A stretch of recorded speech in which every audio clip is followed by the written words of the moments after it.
Episode 1 of Business Proposal begins with the hotshot new president of GoFood walking confidently through the airport. Kang Tae-moo has been working overseas for his grandfather's company, but flies back to Korea to take over as president.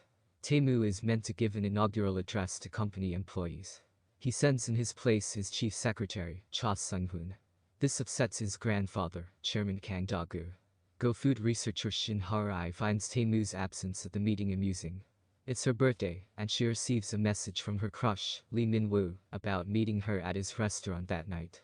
Her best friend Jin Young-seo convinces her that Min-woo is going to ask her out.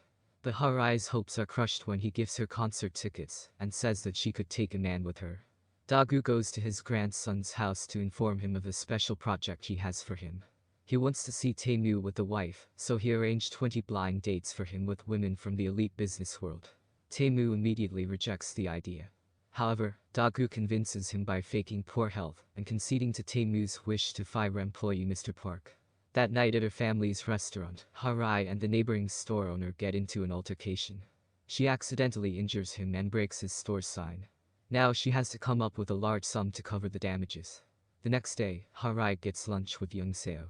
Her friend is upset that her father is forcing her to go on yet another blind date and she doesn't even know who he set her up with this time. She persuades Ha-rai to go on the date for her and scare the new suitor off. They've done the same in the past, but this time Young-seo will pay her. So Ha-rai dresses up to get coffee with the blind date.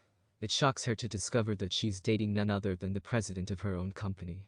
She does everything to put him off, but Tae-moo doesn't seem to care.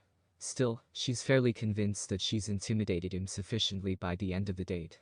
She tells Young-seo of her success, and they celebrate with Carrick. But Tae-moo has different ideas.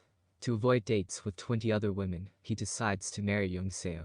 When Young-seo finds out, she implores Ha-rai to clean up this mess. The next day, Ha-rai runs into Tae-moo and Da-gu at GoFood.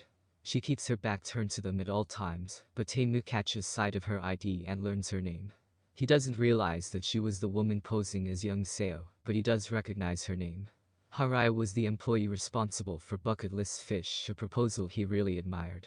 Later, Sung-hoon runs into Young-seo at the supermarket. They don't find out each other's identities, but they do experience a moment of connection. Ha-rai agrees to go on one more date on Young-seo's behalf. She tells Tae-moo that she refuses to marry him. How could she marry someone she doesn't even know? He proposes they go on 10 dates so they can get to know each other before she makes a decision. She still rejects him. When she goes to leave, she nearly runs into her crush, Min-woo. She panics, he can't see her dressed as a socialite. The episode ends with Ha-rai getting into the nearest car and coming face to face with the man she just refused.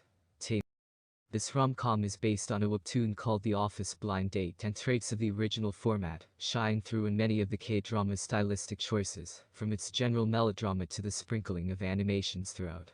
The style might feel amateurish if the show didn't lean into its goofiness so heavily. Business Proposal doesn't take itself too seriously, instead inviting viewers to laugh at its absurdity. Episode 1 gives us a slow build-up to an amusing ending. While the premise may seem ludicrous, it holds a lot of potential for a light-hearted office romance that's rife with misunderstandings. Business Proposal certainly won't be for everyone, but if you can embrace its convoluted nature, you'll likely have a blast watching Ha-rai's story unfold.